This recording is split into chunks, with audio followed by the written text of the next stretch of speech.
Salut la gang, Sean Beauvais. Si vous aimez ma page, merci beaucoup. Merci de liker mes publications, de partager ça.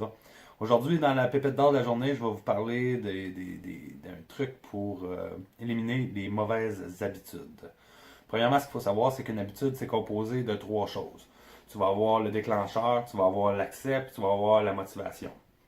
Si tu enlèves une, deux ou trois de ces choses-là, tu te donnes des bonnes chances de réussir à éliminer ton habitude à longue. Fait qu'on va commencer par le plus facile. Le plus facile à éliminer, c'est le déclencheur. Si le matin, quand tu bois ton café, tu as le goût de fumer une cigarette, puis tu vas arrêter de fumer des cigarettes, mais arrête de boire du café le matin, ça te donne le goût. À chaque fois que tu le bois ton café le matin, fait pas de café. Tu sais, arrête le café.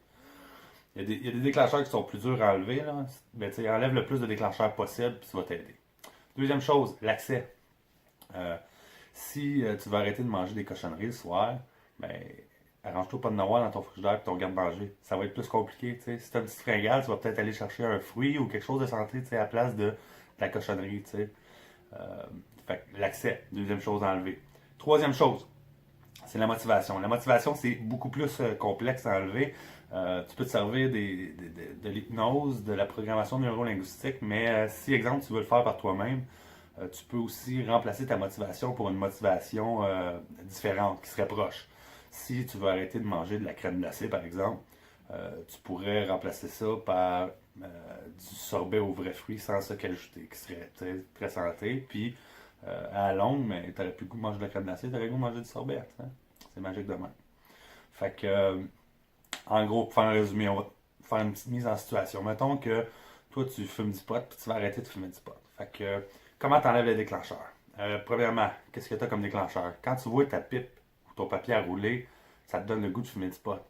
Ben, jette-les, ou cache-les. Mais si tu veux vraiment arrêter, puis tu es décidé, jette tout ça. Crée ça au poubelle.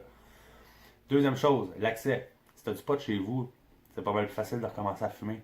Si tu as des numéros de dealer dans ton cellulaire, c'est pas mal plus facile de les appeler et de dire écoute, j'en ai besoin, viens m'emporter ou je vais passer chez vous, ça sera pas trop long.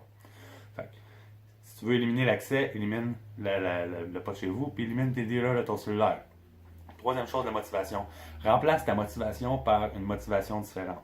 Ça pourrait être, exemple, quelque chose de moins nocif, mais comme vapoter. Ça pourrait être mâcher de la gomme.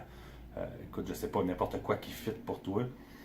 Ça pourrait faire la job. C'est quelque chose qui fait du sens pour toi, puis qui pourrait remplacer C'est sûr qu'il ne faut pas que tu prennes quelque chose d'aussi néfaste. Commence pas à fumer la cigarette pour arrêter de fumer du pot. C'est niaiseux, là, t'sais. Fait que, c'est ça. Fait que si tu as aimé la vidéo, si tu as aimé le truc, je te demande de partager ça. Moi, je vous donne tout le contenu gratuit, tous mes trucs gratuitement. La seule chose que je vous demande en échange, c'est partager, aimer mes vidéos. Faites connaître ma page au plus de gens possible. On veut aider le plus de monde possible. Puis dans la prochaine vidéo, je vais vous parler comment créer une bonne habitude. Qui va être l'inverse de l'autre, qui est quelque chose de tout aussi difficile, mais je vais faire une petite pépette d'or demain, puis je vais vous parler de ça. Fait que merci la gang! Bye bye!